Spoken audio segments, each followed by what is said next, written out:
Hey everybody, welcome to the Ace Micheals show. It's good to see you and talk to you and be a part of your world. Today I'm on with Bekki. Bekki is calling from AR, which is that Arkansas?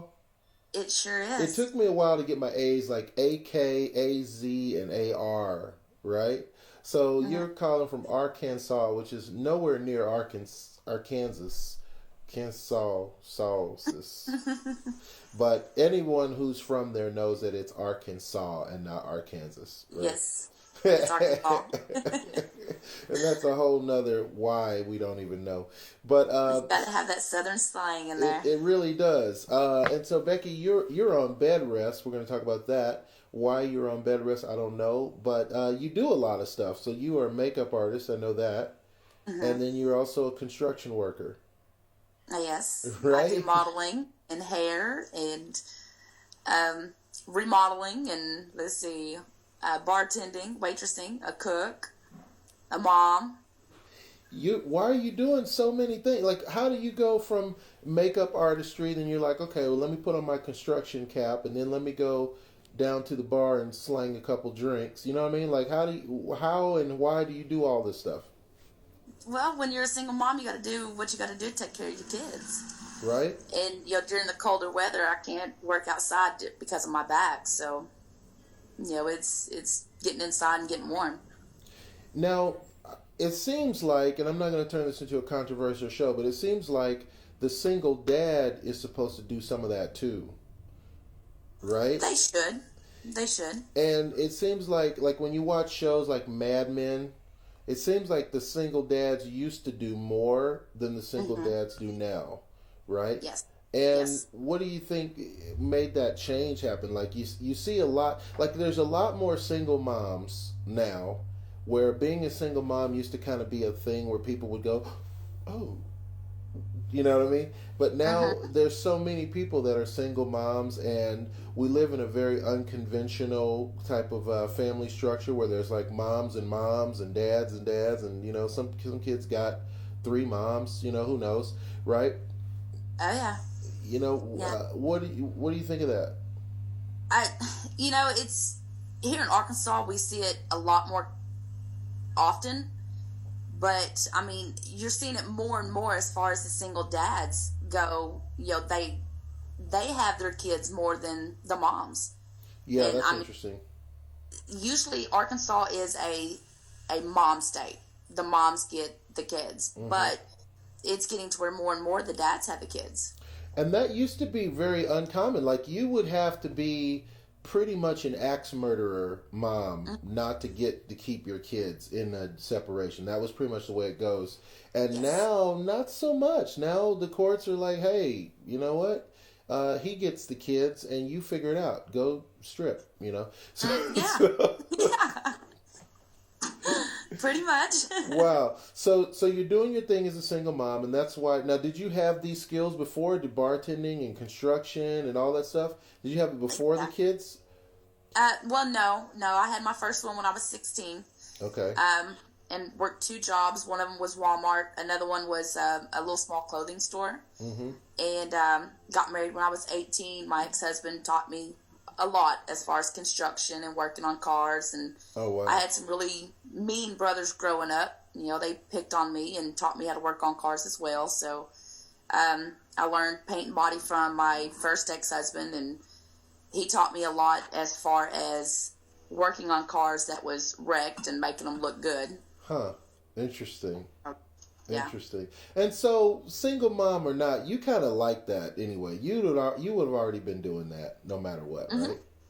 Yeah. I did that for almost 2 years before I got married. Right on. And having your babies at 16, I know, of course, you don't regret that. But Do you ever regret that? I regret not waiting, but I'm glad I didn't, because I found out shortly after my second child, which I only have two, that I got cancer and ended up with endometriosis and had to have it taken out. So. Wow. So you're still fighting cancer, or you already kicked cancer in the ass? I kicked cancer's ass pretty much. And good for you. Been in remission since 2009, roughly. And so, kicking cancer, did you use a pharmaceutical treatment or a herbal treatment? No, I wished it was herbal. But no, it was pharmaceutical. I didn't like it. I lost all my hair, lost a lot of weight. You know, was sick for a very long time. But it was just the worst in the world. And I wouldn't wish that upon anybody. Yeah. I have a friend who was 71, cancer survivor. She's still going through a lot. But the drugs are terrible. For people who, I wouldn't wish it, of course, on anybody. But for people who don't know, the drugs are out of this world, terrible, out of this world expensive. We did a whole show once on a young girl who's under 30. She has these drugs she has depends on these drugs, and they're so expensive that it's really hard for her. It's like, you know what, am I going to go rob a bank just so that I can have these drugs to make my life easier? Because even with health insurance, it's still $70 for a pill. You know what I mean? It's something else. Yeah. It's something else. So what got you through cancer? When you realized that you had cancer and you were going through it, what helped you stay motivated to get through it? My kids. Oh, really? Waking up and seeing them every day, that was pretty much what pushed me through it. Nice. That's the only thing that kept me going. Nice. I mean, don't get me wrong, I was married, but he wasn't what pushed me. You know, I mean, we were going through rough times, and we went through rough times throughout the whole marriage. But, I mean, he's a great guy. We're great friends, but we just weren't meant for each other. Yeah. And we knew that shortly after we got married. But my kids just, they pushed me and pushed me and pushed me and pushed me. And, I mean, they were young, but to wake up and see their beautiful faces every morning, that's what, you know, pushed me to keep pushing myself. And that's still what pushes me every day. You said that you guys just kind of didn't get along after you were married. You realized that. I have a philosophy on that. I think that people get together first for the superficial reasons. Like, you know, they like the way a person looks. They like the way a person performs in bed or doesn't perform in bed, whichever, you know, turns you on. But either way, they find this person, but then they find the real person after 6 or 7 months, maybe, and they go, oh, snap, I'm in this already. It's much easier to stay in it and try to work it out than it is just to leave. Was that the case with you guys? We got married 6 weeks after we met. Good Lord. And, yeah. But we were together for almost 8 years. Yeah. But, I mean, like I said, we were better friends than we were anything. We didn't, when we left or split, we didn't want to lose the friendship. Sure. But we lost the friendship for a long time. He had a problem with cheating. And that's probably the easiest way to put it. He had a problem the nicest with cheating. Now, do guys really have a problem with cheating, or just telling the truth? Because, you know, to cheat, it requires a lot of work to cheat. Like, you got to set up a date. You got to have the little sex chats on the side and the phone conversations on the side. And not right now. I'll call you in a few. Give me, right? So isn't it kind of more of a person's nature than a problem? It's not a problem. You're not addicted to cheating. Right. Well, I don't know. You know, they've done research or done a study as far as cheating. And they said that it genetically or it's in your genes or whatever, in which I can actually look up for you, where it's actually supposed to be in your genes as to, like on your father or your mother's side or whatever, as to, it's, I'm trying to figure out how to word it, whether you're going to be a cheater or not. Interesting. And his father was the same way. his father cheated on everybody he's ever been with, and, well, he's done the same thing. Now, this must be in male genes, because wouldn't you say that more men are cheating than women, typically? I mean, wouldn't you, I mean, yeah, I don't know. Not here in Arkansas. In Arkansas, it's going on. It don't matter. I'm telling Arkansas do not discriminate on sex. It's going on. Yeah. That's so funny. Well, on the subject of cheating, now, wouldn't you have rathered he said to you, listen, I like being with you. I just want to, see what else is out there sometimes. And, I'm still coming home. I'm still coming home relatively on time. I'm just going to play around. Would you have stayed with him if he said that? She's like, hell no. Well, yeah, I probably would have, but we wouldn't have had sex. Right. And so what would be the point? No, I'm kidding. Raising the kids in a happy home. Yeah. So, because that's all my kids knew. That's, that was Dad. Yeah. So now, knowing that about men, and they're going to cheat, and like, that's in their genes, why does a woman think a man won't cheat then? Like, why do you think you managed to grab one up out of the pond that's different when it's in their genes mostly? It's like a scorpion's going to sting you. That's pretty much what a scorpion does. So when you grab a scorpion and you get stung and you go, oh my God, me too? You know what I'm saying? I've had several relationships that guys didn't cheat, but somebody on, parent otherwise, mom or dad cheated in their relationships. It's not only just in their genes, it's how they're raised, it's what they've seen in their life, it's whether they're happy, and I understand he wasn't happy, but for me to get somebody that makes me happy, for me to make them happy, it's you have to put 100% into a relationship regardless. It's not 50-50, it's 100-100. That's right. And whenever I'm with somebody, they're treated like a king, and that's just all there is to it. They're treated 100% like a king. I cater to them, and I expect the same in return. So, you hit on something that I've been wanting to talk about this on the show for a long time with somebody. Now I found that somebody. Okay. So you treated him like a king. Maybe that was the problem. Because if you think about a king, right? A king gets to cheat.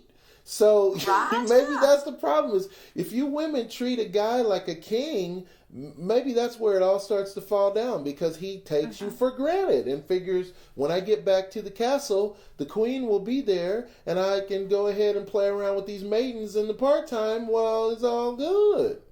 Right? Oh, yeah. So what if you didn't treat a man like a king, maybe just like a prince, just don't give him the world. Maybe that would eliminate some of the cheating, really. Because cheating does hurt. Like, when you find out that someone cheated on you. Like, listen, I had a girlfriend, I don't know, we're going to say back in 1957. Okay, so I had this girlfriend, right?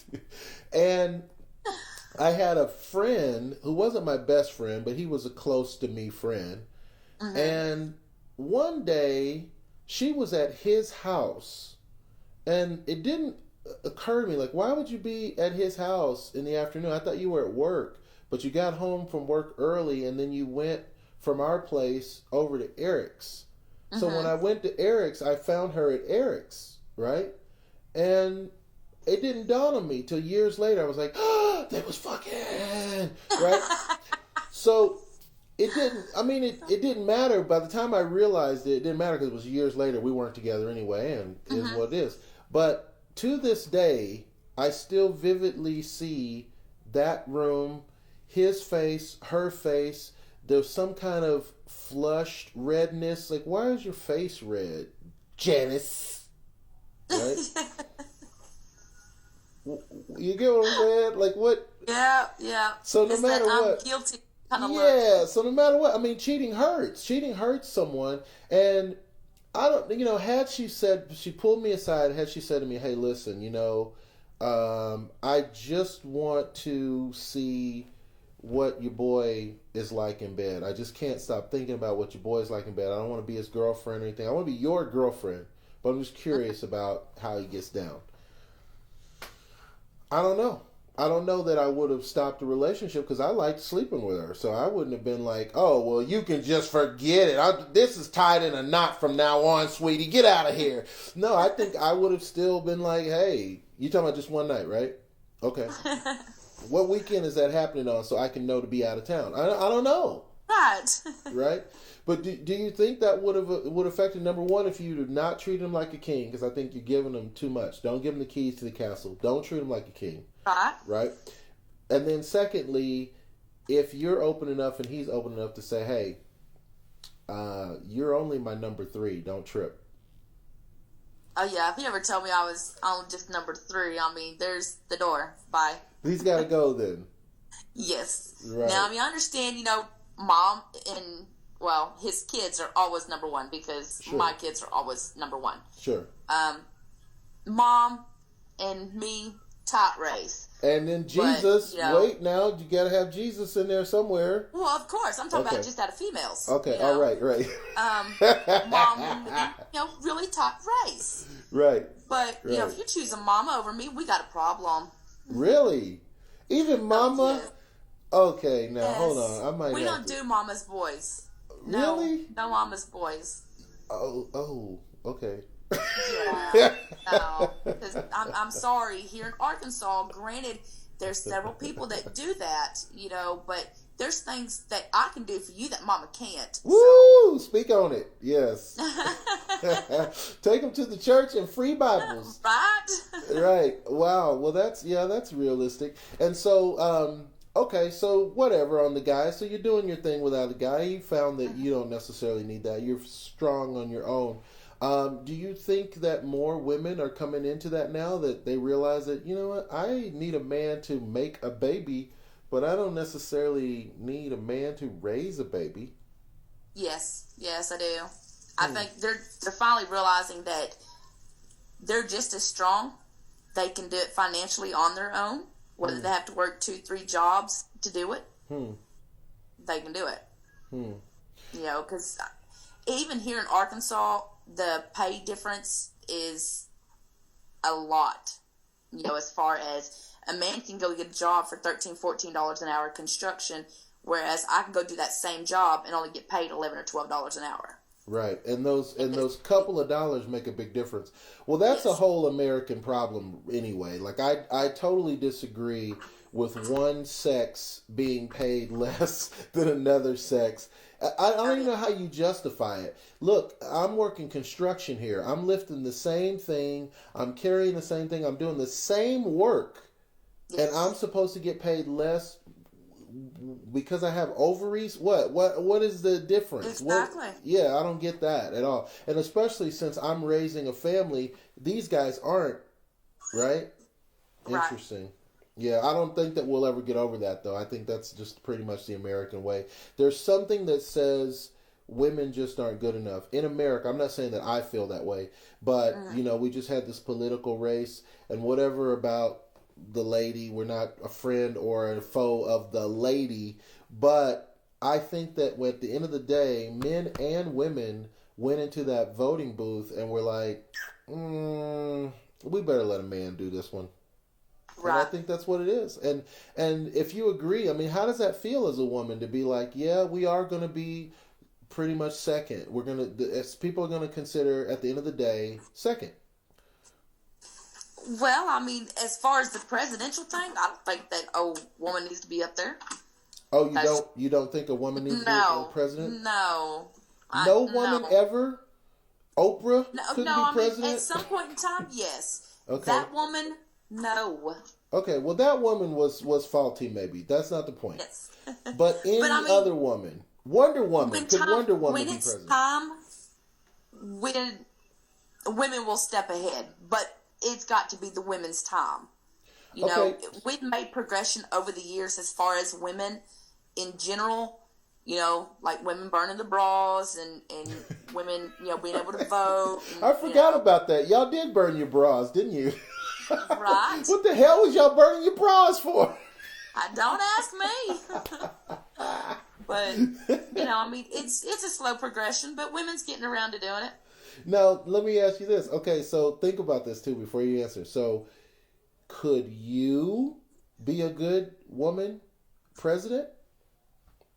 You, Bekki, could be president one day?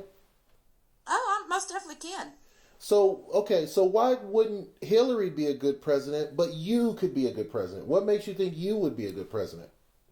Because I don't delete classified information. Okay. I don't lie. Well, first off, I'm very blunt and honest. Let's go back. I'm a tightwad with my money. Let's go back a step. Have you ever gotten any classified information? From a couple of people, yeah. Okay, so you got... Okay, so you do have at least you can. Okay, so you got some Yes. classified information you didn't delete. Okay, thumbs up on that. And then you don't lie. Okay, Right. which is good. Okay, but I mean, running the country. Like, I know this is completely hypothetical. Do you think you could run the country better than Donald Trump is about to? I think just about anybody could. Oh, that's a sad testament for where we're at in our times. But but so given the same resources that Donald's going to have, honestly, you think you would be a better match for a president of the United States than Donald might be? I wouldn't even want to try it. Yeah, but that's not because you're a woman. You just wouldn't personally want... Like, I personally wouldn't. It's not because I'm black. I wouldn't be like, oh, I'd be a great president because I'm black and I'm black. No, listen, I don't want to be the president. I don't want to lead the free world, okay? I want to be in the flow of the free world. I'd like to be one of the free world, but I don't want to be the leader of the free world, right? Exactly. Yeah. But you're saying if it came down to it, you think that you'd probably do a better job than some of these people that are up there. And being a woman, even better. Oh, yeah. Interesting.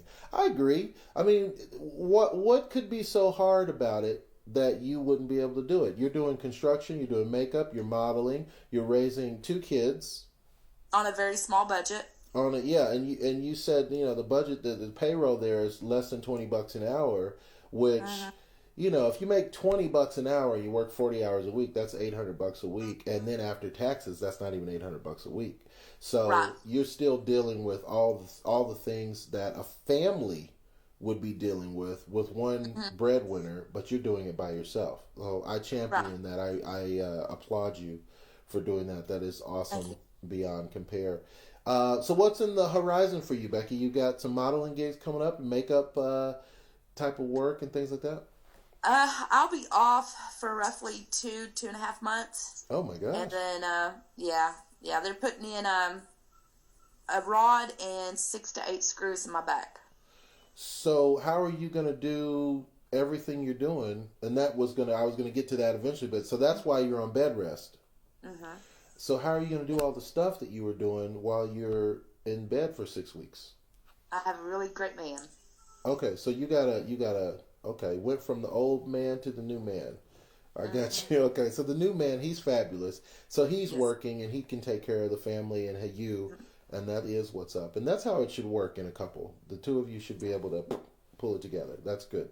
If people want to hire you, maybe to do makeup or as a model, how would they contact you? Are you on the social media? Yes, I am. I have my website. I can tag you in it. I don't know it right off the top of my head. I think it's Good Girls Modeling on Facebook. Okay. And they can look me up, Bekki Cooper. It's BekkiBallew Cooper. Nice. Send me the link on the Facebook and we'll put it into the video stream. That's all the time we have for this show. Bekki, thank you so much for being my guest. I want you to stay in touch with me and give me like a shout in a couple weeks. Let me know what's going on with you, how things are progressing. You're always welcome on the show anytime.